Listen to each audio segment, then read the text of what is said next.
Hello everyone, welcome to perform education. आज की इस वीडियो में हम इंटीग्रेशन बाय पार्ट्स देखेंगे। ये एक नया मेथड है इंटीग्रेट करने का कुछ ऐसे फंक्शंस को जो दोनों या तीनों मल्टीप्लाई हो रखे होंगे एक साथ।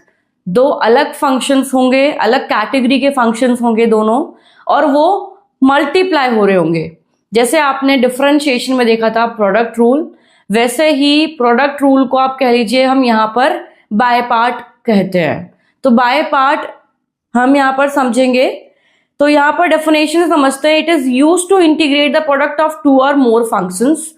जब दो या दो से ज्यादा फंक्शंस का प्रोडक्ट आपको दिख रहा होगा, ऐसे फंक्शंस अगर आपको मिले होंगे क्वेश्चन में, तो आप उनको इंटीग्रेट करेंगे बाय पार्ट मेथड का यूज करके। इसका फॉर्मूला है, अगर आपको दो फंक्शंस गिवन है u और v, अभी मैं मान रही हूं कि u एक फंक्शन है। अब ये फंक्शन कोई भी हो सकता है, लॉगरिथम फंक्शन हो गया ये, और दूसरा अपना हो गया एक ये v फंक्शन हो गया अपना एक्सपोनेंशियल फंक्शन, मतलब e की पावर x। ठीक है, दो अलग अलग फंक्शंस हैं और दोनों मल्टीप्लाई हो रहे हैं। दो अलग अलग फंक्शंस मल्टीप्लाई हो रहे हैं, तो कैसे हम उनको इंटीग्रेट करेंगे वो समझेंगे। अब आप कहेंगे कि हम इंटीग्रेट उनको सेपरेटली कर लेंगे, हम पहले u को इंटीग्रेट करेंगे, v को इंटीग्रेट करेंगे। नहीं, यहां पर आपको इसका प्रॉपर फॉर्मूला यूज करना है। जब भी आपको ऐसा केस मिलेगा कि दो अलग अलग फंक्शंस मल्टीप्लाई हो रहे हैं, तो उनको आपने इस फॉर्मूला का यूज करके इंटीग्रेट ही करना है। ठीक है, अब ये फॉर्मूला क्या है? बहुत सिंपल सा ये फॉर्मूला है, हम आसान शब्दों में भी इसको समझेंगे। अभी सिंपल देखते हैं कि एक फंक्शन है u, दूसरा फंक्शन है v। ठीक है, u को आपको पहली जो टर्म है, इसमें दो टर्म है। पहली एक टर्म ये है, ठीक है, ये मेरी है दूसरी टर्म। इनके बीच में क्या है? नेगेटिव साइन है। ठीक है, हमारे इन दोनों टर्म्स के बीच में नेगेटिव साइन है, ये ध्यान रखना है। अब मान लीजिए u जो है ना मेरा फर्स्ट फंक्शन है। फर्स्ट फंक्शन मतलब मैंने इसको फर्स्ट फंक्शन माना है और इसको सेकेंड फंक्शन माना है। अब मैं यहाँ पर ऐसा क्यों कह रही हूँ कि इसको फर्स्ट माना है, इसको सेकंड माना है? जो भी आपको फंक्शन क्वेश्चन में गिवन होगा, एग्जाम में आपको किसी भी टेस्ट में गिवन होता है और दो मल्टीप्लाई हो रहे हैं वो फंक्शंस, तो हम पहले वाले को फर्स्ट मानते हैं और दूसरे वाले को सेकंड मानते हैं, राइट। लेकिन बाय पार्ट के केस में आपको यहाँ पर एक रूल फॉलो करना है किसी भी फंक्शन को फर्स्ट या सेकेंड बनाने के लिए। मतलब बेसिकली आपको फर्स्ट फंक्शन सेलेक्ट करना है, जो दूसरा फंक्शन होगा वो अपने आप में ही सेकेंड फंक्शन हो जाएगा। ठीक है, अब इस रूल को हम बाद में देखेंगे, पहले देखते हैं कि क्या फॉर्मूला है इंटीग्रेट करने का। तो आपको u को एज इट इज लिख लेना है। u हमने एज इट इज लिख लिया, मतलब जो फंक्शन हमने माना, मतलब हो सकता है यहाँ पर वो लॉगरिथम फंक्शन जो हमने माना था अभी शुरुआत में वीडियो के, तो ये एक लॉगरिथम फंक्शन है, इसको हमने एज इट इज बाहर लिख लिया बिना कुछ इंटीग्रेट करे। लेकिन जो एक्सपोनेंशियल फंक्शन है उसको हम इंटीग्रेट कर रहे हैं, राइट। तो अभी मैं ये लॉगरिथम और एक्सपोनेंशियल नहीं बोलने वाली हूं, हम सिर्फ इसको u और v से डिनोट करेंगे। ठीक है, क्योंकि हम इसको uv भी बोलते हैं, uv रूल या uv फॉर्मूला। तो पहला फंक्शन u है, उसको एज इट इज रखना है। दूसरा फंक्शन v है, उसको अंदर रख के डॉट dx लगा के इंटीग्रेट करना है। अब डॉट dx इसलिए लगा रहे हैं क्योंकि मैं मान रही हूँ कि जो v फंक्शन है वो x की टर्म्स में है। अगर वो t की टर्म्स में होगा तो हम dt लगाएंगे, ओके। देन माइनस, उसके बाद इंटीग्रेशन ऑफ ब्रैकेट में पहली टर्म को हम क्या कर रहे हैं? डिफरेंशिएट कर रहे हैं, du बाय dx।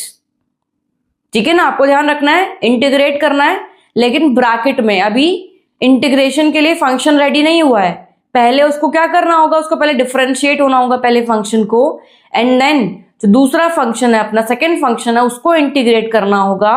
फिर हम उनको आपस में सॉल्व करेंगे, जो भी फंक्शन आएगा उनको हम आपस में इंटीग्रेट करेंगे। अब मान लीजिए यहाँ पर कोई ऐसा फंक्शन आ गया जो अगेन इंटीग्रेट होगा प्रोडक्ट रूल से। कोई ऐसा फंक्शन आ गया जो दो अलग अलग फंक्शंस आ गए, तो आप उसमें अगेन प्रोडक्ट रूल लगाएंगे, मतलब बाय पार्ट रूल लगाएंगे। ठीक है ना, अभी हम सिंपल रखते हैं, डिफरेंशिएट करना है पहले फंक्शन को एंड देन इंटीग्रेट करना है दूसरे फंक्शन को, एंड देन उनको आपस में सॉल्व करना है। सॉल्व करने के लिए जो भी फंक्शन आएगा उसमें डॉट dx लगा के उस पूरे को इंटीग्रेट करेंगे। हमें ये नहीं भूलना है, ये डॉट dx जो इसका है उसके लिए हमने लगाया है। अब इस इंटीग्रेशन के साइन के लिए डॉट dx ये रहा, ठीक है। अब हम इसी सेम फॉर्मूला को ना वर्ड्स में समझते हैं। जस्ट मैंने सिंप्लीफाई करने के लिए यहाँ मेंशन किया हुआ है ये। The integration of first function and second function u और v is first function as it is multiply होगा integration of second function minus integration होगा, ब्रैकेट में रखेंगे, differentiation of first function multiply by integration of second function.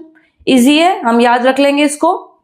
हमको ध्यान रखना है कि सेकेंड फंक्शन का हमेशा इंटीग्रेशन ही होता है, ठीक है ना। और फर्स्ट टर्म में first function as it is लिखा जाएगा, लेकिन सेकेंड टर्म में फर्स्ट फंक्शन का डिफरेंशिएशन होगा। सिंपल सा रूल है। अब समझते हैं कि हम कैसे u और v को फर्स्ट और सेकेंड कैसे मानेंगे, ठीक है ना। अब इस पार्ट में हम देखेंगे steps to integrate the product of two functions using the formula. Same formula को जो आप यूज करेंगे उसमें कैसे आपको आइडेंटिफाई करना है फर्स्ट फंक्शन कि वो कौन सा होगा। तो उसके लिए एक रूल फॉलो होता है जिसे आप आइलेट रूल कहते हैं। यहाँ पर मैंने स्टेप्स 1 बाय 1 मेंशन किए हैं। उन्हीं स्टेप्स को फॉलो करके आपको एक क्वेश्चन को सॉल्व करना है। So first we need to find, जैसे आपको मान लीजिए क्वेश्चन गिवन है u और v डॉट dx इंटीग्रेट हो रहे हैं, पर अब दो फंक्शंस हैं, दो अलग अलग कैटेगरी के फंक्शंस हैं जो मल्टीप्लाई हो रहे हैं इंटीग्रेशन साइन के साथ। आपको वो गिवन है क्वेश्चन। अब आपको क्लियर हो गया कि दो अलग अलग फंक्शंस मल्टीप्लाई हो रहे हैं और आपको उनको इंटीग्रेट करके दिया हुआ है, तो आपने सीधा उसमें कौन सा फॉर्मूला यूज करना है, बाय पार्ट फॉर्मूला यूज करना है। ये हमें क्लियर हो गया है।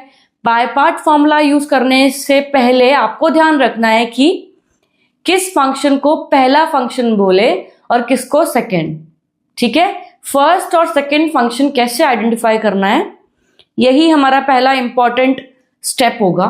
तो first we need to find the first function using the below ILATE rule. ILATE rule पढ़ते हैं हम इसको ILATE, जिसको हम कहते हैं ILATE, जिसके लिए प्रॉपर हमारे पास अलग अलग फंक्शंस के लिए कैटेगरी गिवन है। I की कैटेगरी है इनवर्स ट्रिग्नोमेट्रिक फंक्शंस, जो इस तरीके के फंक्शंस होते हैं ना, sine inverse x, cos inverse x, tan inverse x, cot inverse x। तो ऐसे फंक्शंस को हम इनवर्स ट्रिग्नोमेट्रिक फंक्शंस कहते हैं। दूसरी कैटेगरी है लॉगरिथम फंक्शंस की, log x, ln x, इस तरीके के फंक्शंस अगर आपको गिवन होंगे तो उनको हम लॉगरिथम फंक्शंस कहते हैं।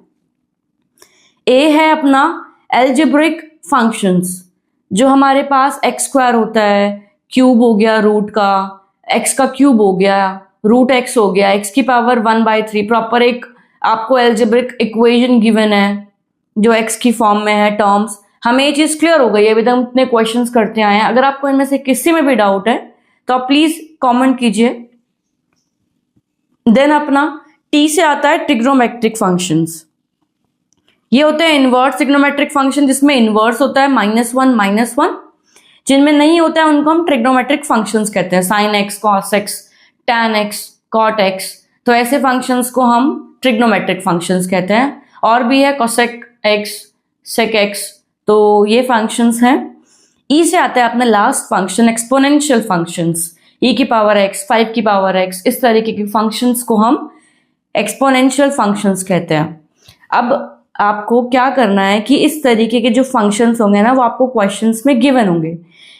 कोई दो आपको ऐसे गिवन है, कोई दो आपको ऐसे गिवन है, कोई दो आपको ऐसे गिवन है, या 3 आपको गिवन है। तो कैसे करना है ये सब हम क्वेश्चंस हम सॉल्व करते हुए चलेंगे। लेकिन पहला स्टेप है कि आपको आइलेट रूल फॉलो करना है। तो फर्स्ट में आपको आइडेंटिफाई करना है कि आइलेट रूल के अकॉर्डिंग पहला फंक्शंस अगर साइन इनवर्स x है, अगर साइन इनवर्स x है, कॉस इनवर्स x है, और साथ में आपको log x मिला है साथ में। जैसे मान लीजिए हमारे पास एक फंक्शन है e की power x log x dot dx। ये रूल फॉलो करना है, मतलब हम ऊपर से नीचे जाएंगे, आइलेट रूल फॉलो करते हुए चलेंगे। पहले आई आते हैं, आई फंक्शंस को हम फर्स्ट मानते हैं अगर फर्स्ट कैटेगरी में ये हमारे पास गिवन में है तो। फिर देन एल फंक्शंस, तो यहां पर ये कैटेगरी कौन सी फंक्शंस की है, लास्ट है ये। एंड देन लॉग वाले जो है वो फर्स्ट में आते हैं। तो इन दोनों में फर्स्ट फंक्शन कौन सा होगा, logarithm function is the first function और एक्सपोनेंशियल फंक्शन मेरा सेकेंड फंक्शन होगा हमेशा। तो ये आपको टॉप टू बॉटम जाना है, एक फंक्शन को, एक फर्स्ट फंक्शन को आइडेंटिफाई करने के लिए। अब मान लीजिए अगर फंक्शन कुछ इस तरीके से गिवन होता, साइन एक्स डॉट में मल्टीप्लाई हो रहे हैं वो ई की power x dot D x. तो टॉप टू बॉटम जाते हैं, इसकी कैटेगरी है अपना ट्रिग्नोमेट्रिक फंक्शंस, तो आई लेट ये और ई एक्सपोनेंशियल फंक्शन, तो ये तो सही है, तो फर्स्ट और सेकेंड इनको ऐसे ही मान लेंगे, ठीक है। तो ऐसे हमें टॉप टू बॉटम जाकर आइडेंटिफाई करना है फर्स्ट और सेकेंड फंक्शन। एंड जैसे आपको दिखेगा ना कि ये फर्स्ट है ये सेकेंड है, तो आप इनको आगे पीछे लिख लेंगे। यहां लिख लेंगे इसको log x एंड ये हो जाएगा e की पावर x डॉट dx। तो ये हो गया अपना, इस तरीके से फंक्शन को आपको रीराइट करना है। देन मैंने क्या लिखा है, rewrite the function in the order. तो u डॉट v, मान लीजिए कंसिडर किया u और v, तो डॉट dx, इस तरीके से आपको फंक्शन को लिख लेना है। एंड देन अब हमारे पास लास्ट जो है पार्ट वो क्या है, फॉर्मूला यूज करने का। जो फॉर्मूला हमने अभी देखा वही फॉर्मूला है ये। जैसे आपने आइडेंटिफाई कर लिया और आपने ऑर्डर में लिख लिया दोनों फंक्शंस को, तो लास्ट है अपना उसको इंटीग्रेट करना। तो ऐसे आपने इंटीग्रेट करना है ऐसे फंक्शंस को जो आपस में मल्टीप्लाई हो रहे होंगे और वो अलग अलग फंक्शंस होंगे। आज के वीडियो में इतना ही, अगली वीडियो में मेथड पर बेस्ड क्वेश्चंस कवर करेंगे। Thank you.